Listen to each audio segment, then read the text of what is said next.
Assalamualaikum warahmatullahi wabarakatuh.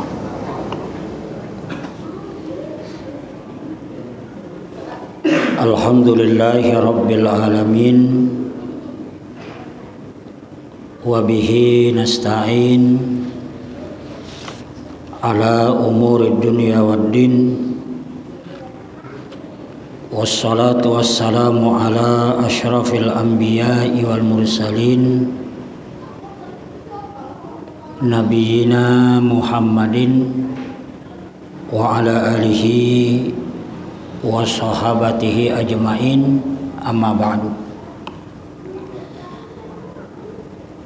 Jamaah sekalian yang sama-sama dimuliakan Allah Subhanahu wa ta'ala. Alhamdulillah, malam hari ini kita kembali dapat bertemu muka dalam suasana mengabdi, dalam suasana berbakti kepada Allah Subhanahu wa ta'ala. Malam hari ini kita akan mengkaji dua hadis yang terdapat dalam kitab Bulughul Maram karya Al-Hafiz Syihabuddin Ahmad bin Ali bin Hajar Al-Asqalani, atau yang lebih dikenal dengan Ibnu Hajar Al-Asqalani, dengan kitab syarahnya Ibanatul Ahkam. Jadi kitab Bulughul Maram ini banyak kitab syarahnya. Ada Subulus Salam lil Imam As-San'ani, kemudian ada Ibanatul Ahkam. Malam ini yang kita bawa kitab Ibanatul Ahkam karya Syekh Hasan Sulaiman An-Nuri dan Syekh Ali Abbas Al-Maliki.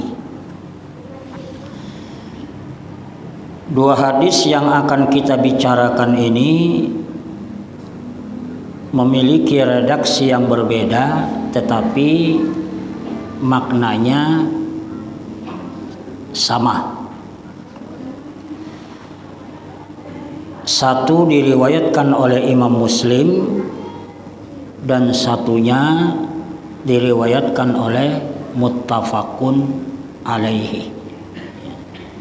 Artinya dua-duanya sahih, bersumber dari sahabat yang sama, yaitu dari Abu Hurairah radhiyallahu anhu.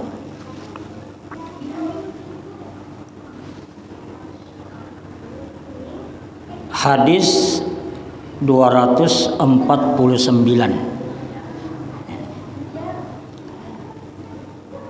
An Abi Hurairah radhiyallahu ta'ala anhu anin Nabi sallallahu alaihi wa alihi wasallam qala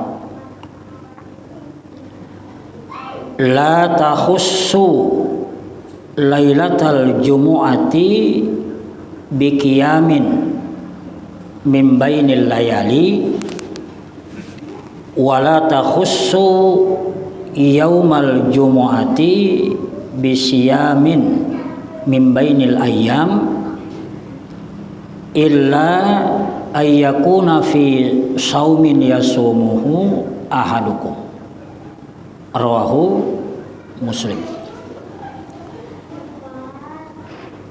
Kemudian wa anhu, yakni wa an Abi Hurairah radhiyallahu anhu qala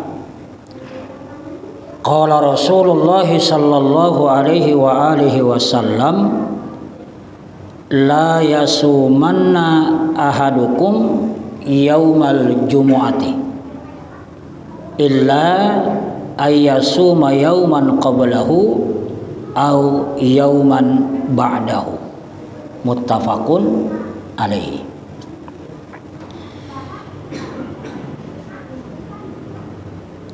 Kedua-duanya dimulai dengan bentuk larangan. Ya. Kata Nabi, janganlah kalian mengkhususkan malam Jumat biqiyamin dengan satu qiyamul lail, ya. Atau jangan kamu khususkan malam Jumat dengan qiyamul lail. Min bainil layali, tanpa atau di antara malam-malam yang lain. Artinya malam-malam yang lain tidak melakukan qiyamul lail. Nah, begitu malam Jumat belaluha qiyamul lail. Jangan, ujar Nabi. Wala takhussu yaumal jumu'ati bisiyamin min bainil ayyam. Dan janganlah kalian khususkan hari Jumat untuk berpuasa di antara hari-hari yang lain. Hari-hari yang lain kada berpuasa. Begitu hari Jumat beristilah berpuasa. Ujar Presiden, jangan. Illa ayyakuna fi saumin yasumuhu ahadukum, terkecuali ya, puasa itu bertepatan dengan kebiasaannya.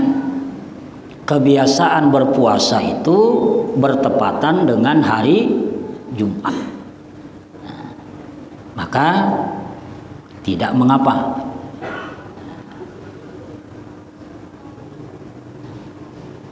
Jadi dengan pemahaman yang sederhana, mungkin di pikiran kita, di benak kita itu terpikir berarti kita tidak boleh puasa sunnah pada hari Jumat.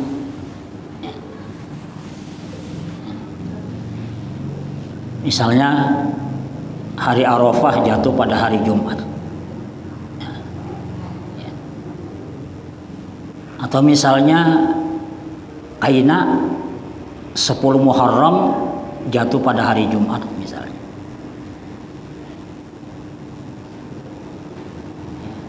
Jadi seolah-olah itulah yang timbul di benak kita pada saat membaca hadis ini. Nah, disinilah pentingnya apa yang disebutkan oleh Kiai Haji Hashim Asy'ari. Beliau mengatakan kita tidak paham hadis sampai datang kepada kita fikih, dan kita tidak mengerti fikih sampai datang kepada kita hadis. Artinya pemahaman hadis yang kita baca itu harus dibarengi dengan penguasaan kita terhadap fikihnya. Jadi pemahaman hadis yang semacam-macam dibaca begitu saja, ya, ini akan sangat berbahaya. Karena boleh jadi setelah membaca hadis itu, oh seperti ini, lalu kemudian muncul konklusi. Ya, padahal belum tentu pandangan fikihnya seperti itu. Jadi patut direnungkan apa yang diucapkan oleh Hadratus Syekh Hashim Asy'ari. Kita tidak paham hadis sampai datang fikih, dan kita tidak mengerti fikih sampai datang hadis.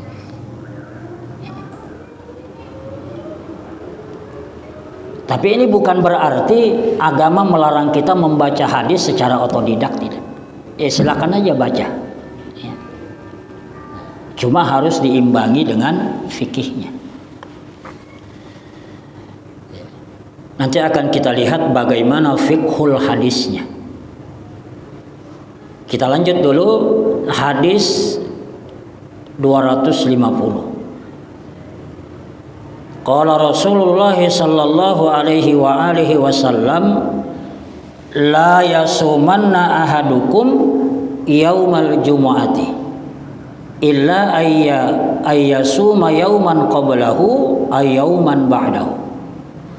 Kata Nabi, jangan sekali-kali salah seorang di antara kalian berpuasa pada hari Jumat terkecuali dia berpuasa sehari sebelumnya atau sehari setelahnya.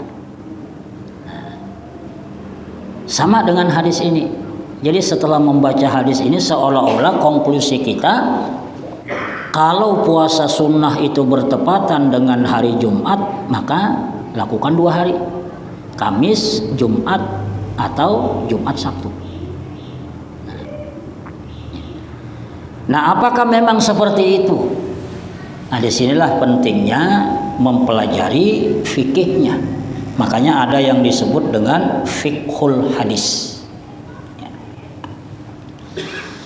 Nah, sebelum kita masuk ke penjabaran apa yang dimaksud oleh Nabi dalam 2 hadis ini, pertama-tama kita ingin melihat profil dari sahabat yang meriwayatkan hadis ini, yaitu Abu Hurairah.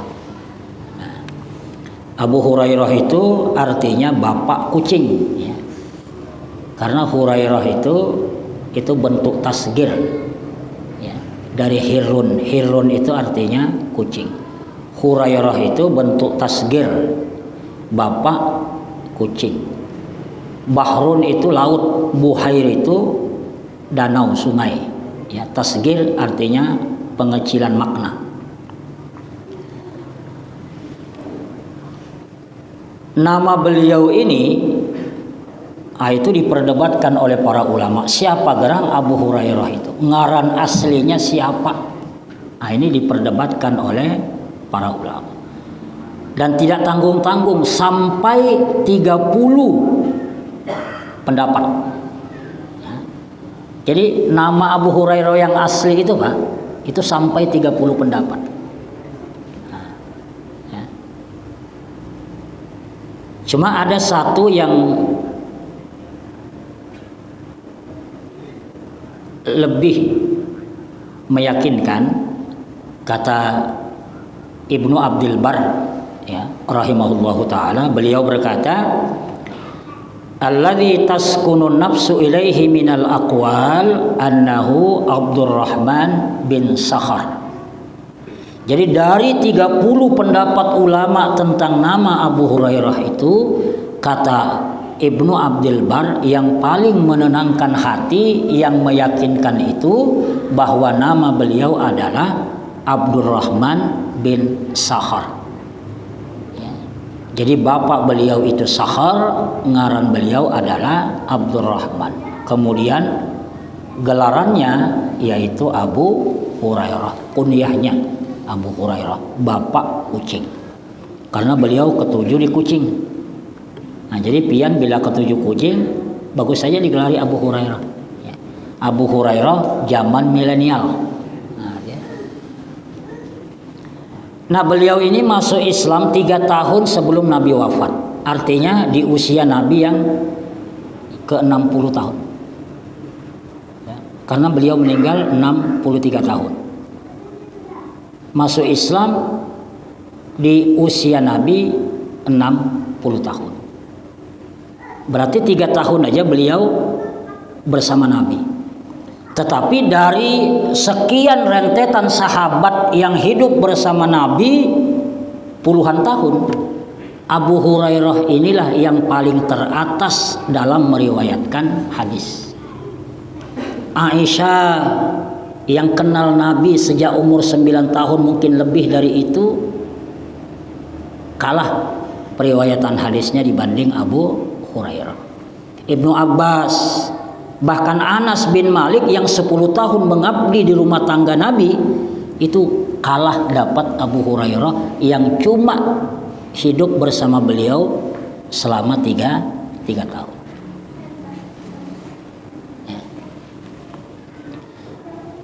Nah, luar biasa kalau dalam jangka 3 tahun beliau banyak meriwayatkan hadis Nabi. Tidak tanggung-tanggung 5.375 hadis, Pak, dalam jangka 3 tahun. Kita ini berapa tahun dah belajar di Istiqomah nih Pak pengajian? Berapa hadis dah kita hafal? 3 tahun aja 5.375 hadis. Aisyah itu menempati urutan yang keempat. Padahal Aisyah ini sudah berinteraksi dengan Nabi waktu masih di Mekah sampai ke Madinah, berumah tangga, menempati urutan yang keempat. Anas bin Malik yang 10 tahun mengabdi di rumah tangga Nabi itu menempati urutan yang ketiga. Menempati urutan kedua itu Ibnu Umar 2.630 hadis. Ya. Luar biasa kalau Abu Hurairah hafalannya luar biasa. Nah itu profil dari Abu Hurairah. Bayangkan 3 tahun sebelum Nabi wafat masuk Islam. Jadi wajar saja kalau meriwayatkan hadis, ya. La yabrukanna ahadukum kama yabrukul ba'ir falyadha yadayhi qabla rukbatayhi. Janganlah salah seorang di antara kalian, ini riwayat Abu Hurairah, ya. Yabruk, merunduk sujud seperti onta yang merunduk sujud. Ya. Hendaklah orang itu mendahulukan tangannya baru kemudian kedua lututnya. Nah, Abu Hurairah meriwayatkan seperti itu sebab beliau masuk Islam di saat Nabi sudah berumur 60 tahun. Jadi yang dilihat Nabi sujudnya ya seperti itu karena sudah tua nih. Ya. Kan pada umumnya orang tua itu sudah penyakitan. Ya. Nah beda dengan Wa'il bin Hujr yang masuk Islam di awal-awal Islam, dia meriwayatkan faliyadha rukbatayhi qabla yadayhi, hendaklah meletakkan dua lututnya baru kemudian dua tangannya. Karena Wa'il bin Hujr menyaksikan Nabi di masa mudanya, di masa sehatnya, di masa semangat-semangatnya. Jadi Nabi meletakkan lutut baru kemudian tangannya. Itu waktu Nabi masih kondisinya fit. Dan itu dilihat oleh Wa'il bin Hujr yang masuk Islam memang dari awal-awal. Nah Abu Hurairah masuk Islam 3 tahun sebelum Nabi wafat. Kondisinya itu sudah kurang fit. Melihat sholat, oh Nabi itu sholatnya kayak itu di usia seperti itu. Andai kata Abu Hurairah masuk di awal-awal Islam, mungkin riwayatnya sama dengan Wa'il bin Hujr.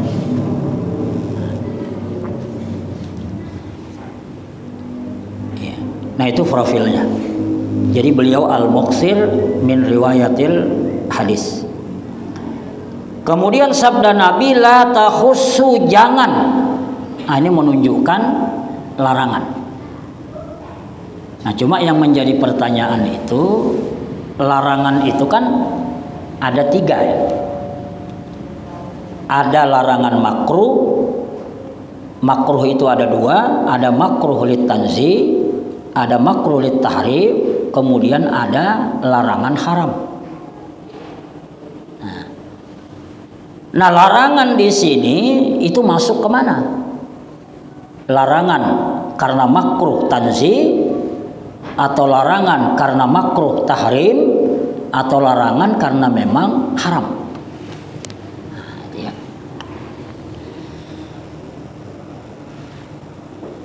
Jamaah sekalian, di dalam kitab ini disebutkan an-nahyu an takhsisi lailatil jumu'ati bil ibadah fi ghairi ma waradan nassu bih. Kemudian dilanjutkan karahatu ifradi yaumil jumu'ati bis saum. Ya. makruh menyendirikan hari Jumat dengan berpuasa. Nah, jadi makruh. Ya. Makruh itu artinya bukan larangan haram.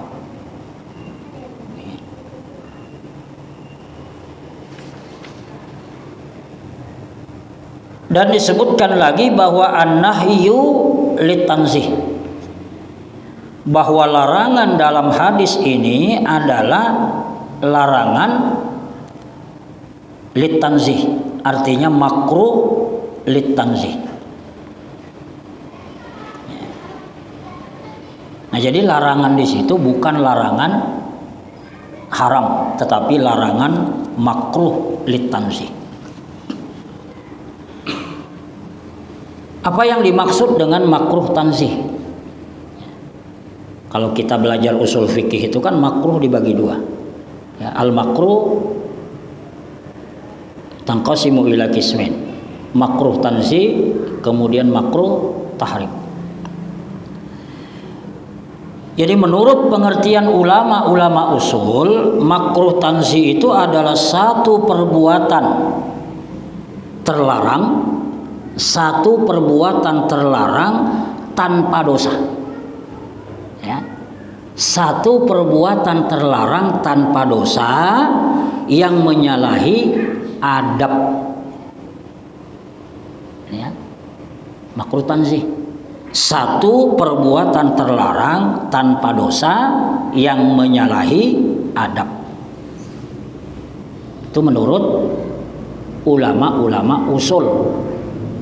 Nah, dalam terminologi fuqaha, dalam terminologi ahli fikih, ini disebut dengan khilaful aula, menyalahi yang lebih utama.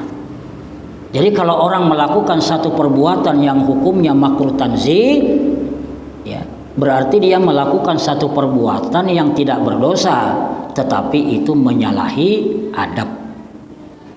Nah, itu disebut dengan menyalahi perbuatan yang lebih utama. Banyak contohnya. Di antaranya misalnya Nabi bersabda, ya la yashrabanna ahadukum qa'iman. La yashrabanna ahadukum qa'iman. Janganlah salah seorang di antara kalian minum sambil berdiri. Ya. Jadi minum sambil berdiri itu hukumnya makruh tanzih. Ali radhiyallahu an berkata, saya minum berdiri ini karena saya melihat Nabi minum berdiri.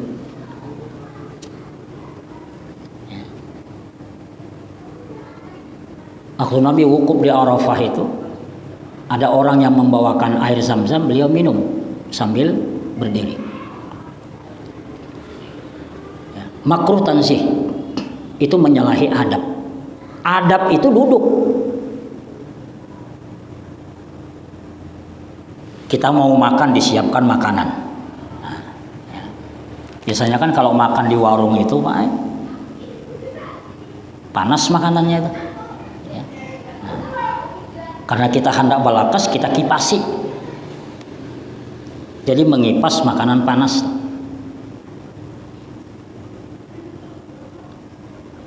Adabnya itu jangan dikipas, biarkan saja dingin sendirinya. Jadi kalau kita kipasi itu khilaful aula, menyalahi adab yang utama. Itu makruh tanzih. Menyalahi adab. Kada berdosa kan? Menyalahi adab. Memulai sesuatu dengan tangan kiri. Ya. Karena Nabi itu mengajarkan adab, segala sesuatu dimulai dengan yang kanan, ya. Kecuali saat cebok.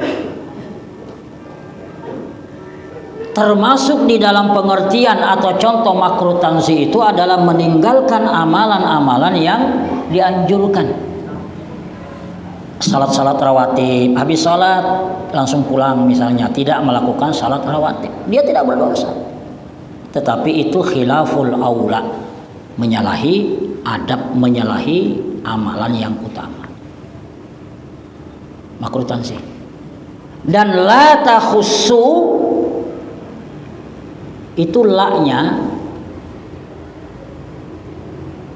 itu adalah an-nahyu lil karahata tansih.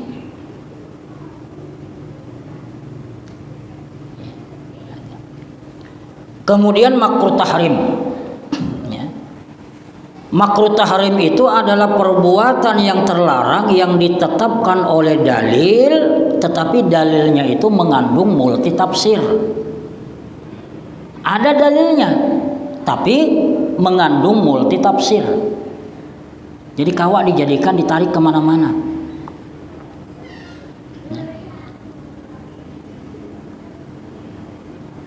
Contoh misalnya la tulqu bi aidikum ila tahlukah.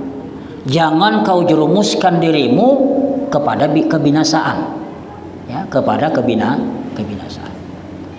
Nah, orang-orang yang mengharamkan rokok itu menjadikan ini sebagai salah satu dalil, karena katanya rokok itu merusak.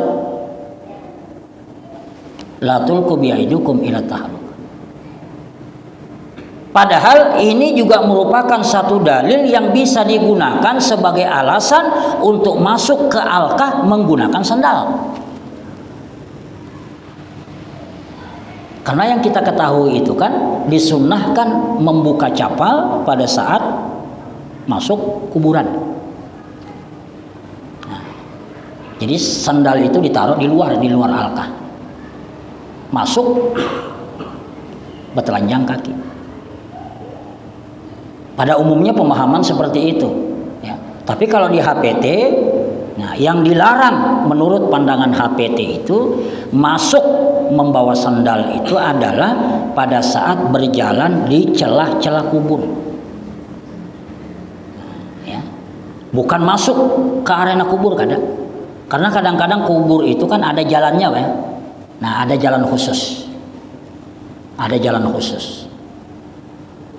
Kemudian di situ ada kubur berentetan. Nah di celah-celah kubur ini kubur di sini ini yang tidak boleh menurut HPT. Kalau masih di sini nggak ada apa-apa. Ini ada jalan. Ya. Di sini kubur, di sini jalan, di sini kubur. Nah jalan di sini nggak ada apa-apa. Maki pecapal. Kalau ulun keliru nanti tolong dilihat lagi Pak di HPT.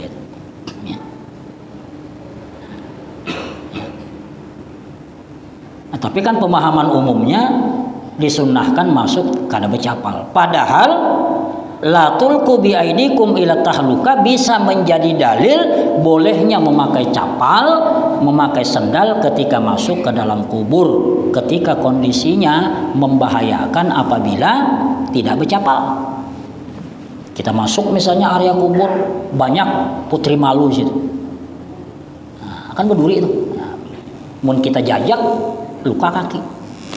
Mun sengaja memaksakan kedua sandal, sudah tahu alkah itu panas tanahnya, sudah tahu misalnya banyak tumbuhan-tumbuhan berduri, tetap pokoknya sunnah dilepas.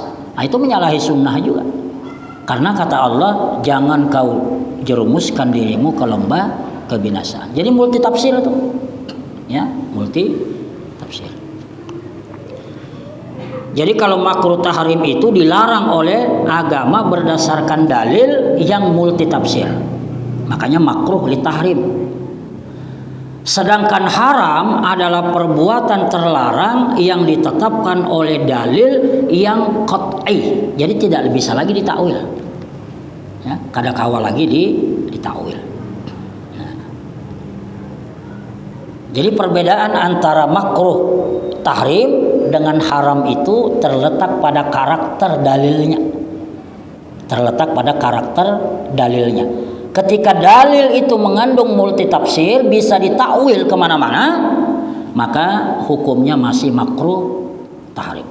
Tapi kalau sudah kadakawa ditakwil qat'i seperti itu, maka itu haram. Nah jadi kita kembali la takhussu ini.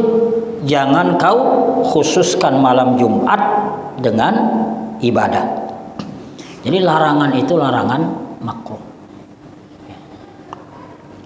Begitu juga jangan kalian berpuasa pada hari Jumat kecuali kalian berpuasa sehari sebelumnya atau sehari sesudah. Nah, jamaah sekalian, larangan Nabi dalam hadis ini sesungguhnya mengandung ilat. Apa itu ilat? Ilat itu ada alasan yang menyebabkan larangan itu hadir.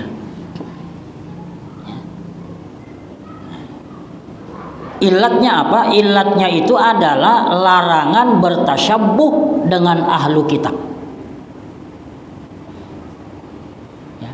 Memang secara eksplisit, secara tidak disebutkan secara jelas ya alasan tasyabbuh dengan ahli kitab itu.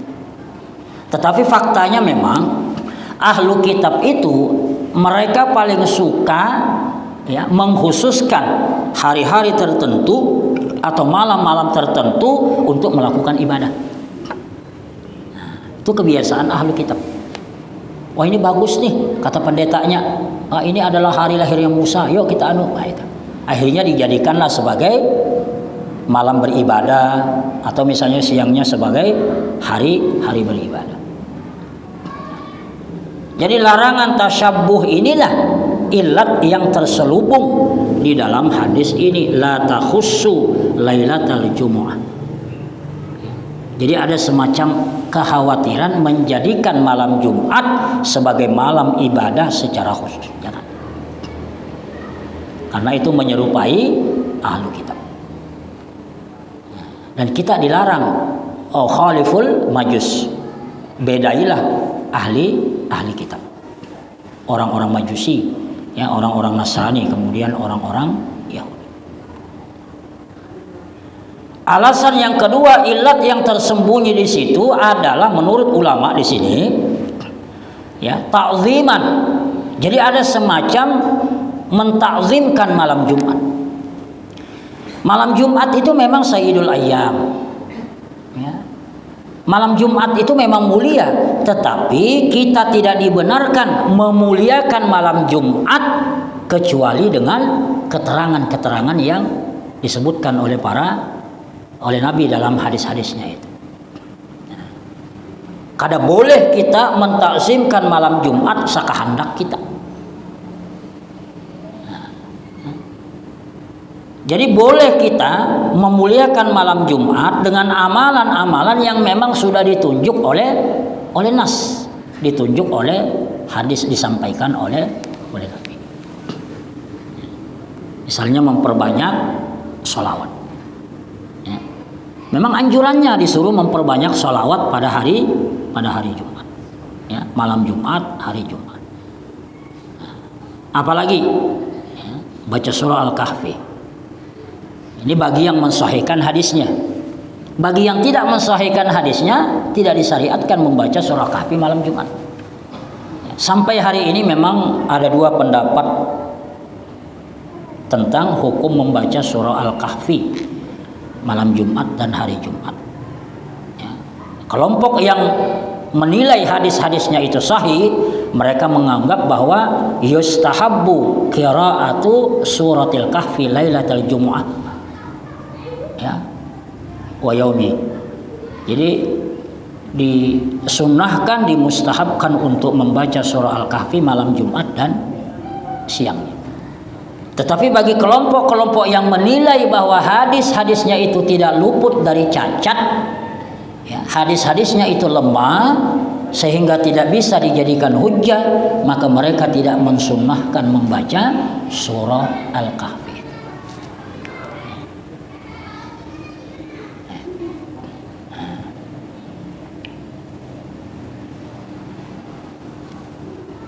Nah, jadi memang ada dua. Ya. Kalau ulun sampai hari ini masih meyakini yang mensunnahkan,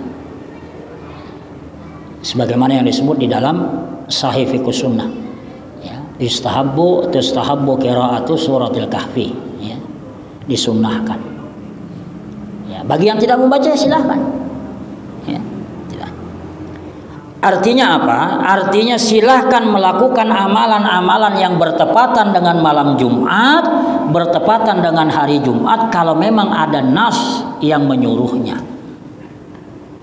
Tetapi jangan melakukan satu amalan dengan maksud mentakzimkan padahal tidak ada perintahnya.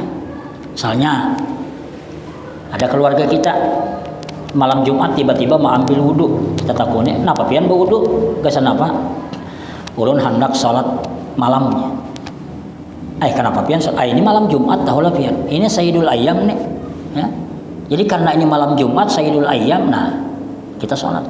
Malam lain kan salah kada, karena bukan Sayyidul Ayyam. Nah ini kan keliru nih, ya keliru. Atau bertepatan dengan malam 27 Rajab. Nah, malam 27 Rajab tiba-tiba banyak orang yang ke masjid. Anak kenapa aja ke masjid? Kami hendak beribadah. Beribadah apa? Salat malam.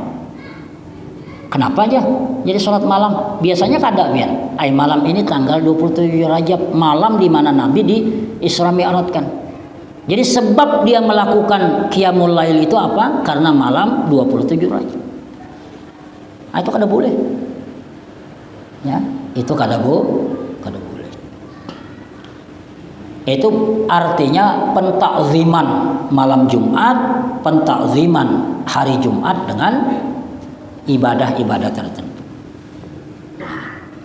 Artinya apa? Kalau kita berangkat dari kajian dan pemahaman semacam itu, ketika kemudian puasa yang kita lakukan bertepatan dengan hari Jumat misalnya, kayak Arafah semalam kan kita hari Jumat, orang hari Sabtu kita hari Jumat. Ya. Kita tidak ada niat untuk mentakzimkan hari Jumat. Adalah Pak, waktu puasa Arafah pian niat mentakzimkan hari Jumat. Tidak. Kita berpuasa pada hari Jumat waktu itu karena menurut perhitungan bertepatan dengan 9 Zulhijjah.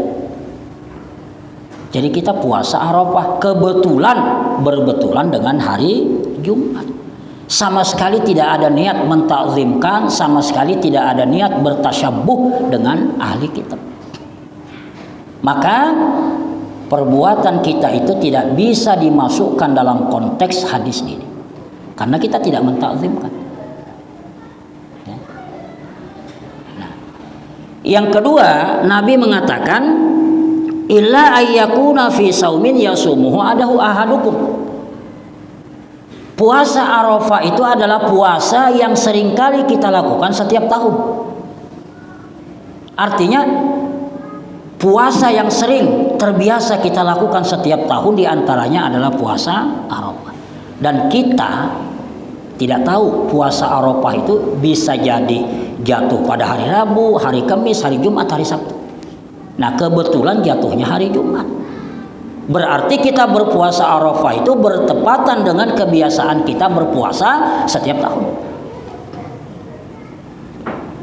Maka dalam kondisi seperti itu, puasa Arafah di hari Jumat sama sekali tidak makruh, ya, sama sekali tidak makruh,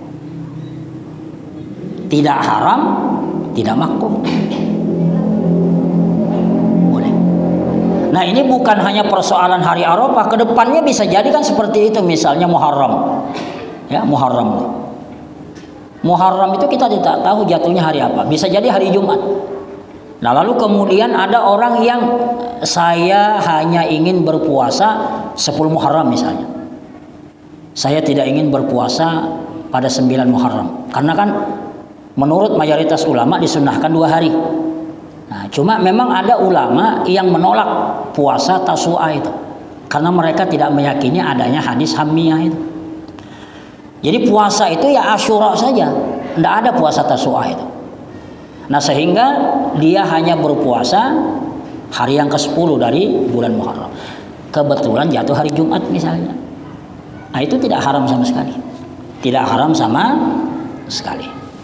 Jadi boleh. Ya.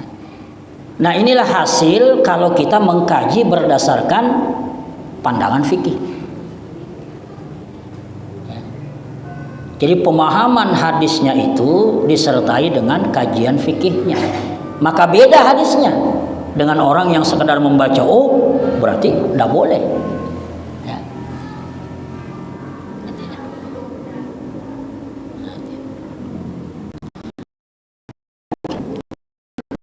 hadis yang disebutkan, jangan sekali-kali berpuasa pada hari Jumat kecuali dia berhari sebelumnya atau sehari setelahnya.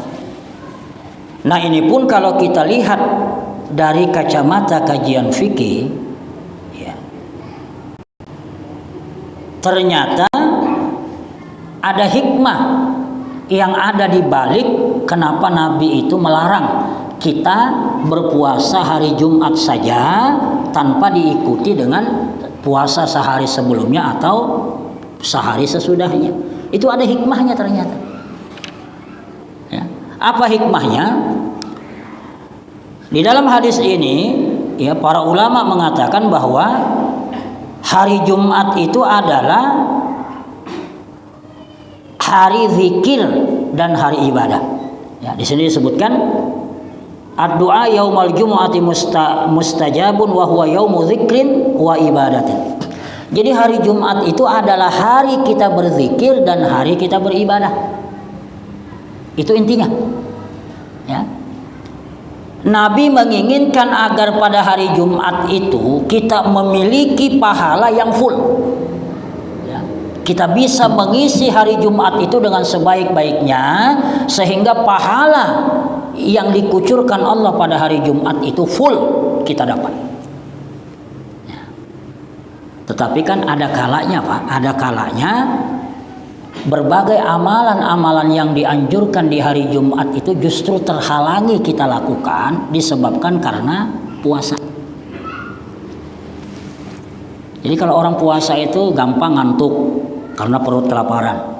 Jadi yang biasanya rajin baca Quran, ya, lalu kemudian hari Jumat terkena puasa, sekolah anak guring aja. Nah, itu sudah mengurangi nilai pahala yang Nabi anjurkan agar kita isi maksimal. Nah, pada saat kita berpuasa ada kemungkinan, ya, berbagai amalan-amalan di hari Jumat kita tinggalkan, ya, karena badan lesu misalnya, ya, ngantuk misalnya dan lain-lain. Maka dengan adanya berpuasa sehari sebelum hari Jumat atau sehari setelah hari Jumat, pahala puasa hari Kamis itu atau puasa yang kita lakukan pada hari Jumat bisa menjadi penambal dari kekurangan-kekurangan yang kita lakukan pada hari Jumat disebabkan karena puasa itu tadi. Nah, itu. Dan ini tidak berarti dilarang berpuasa pada hari Jumat.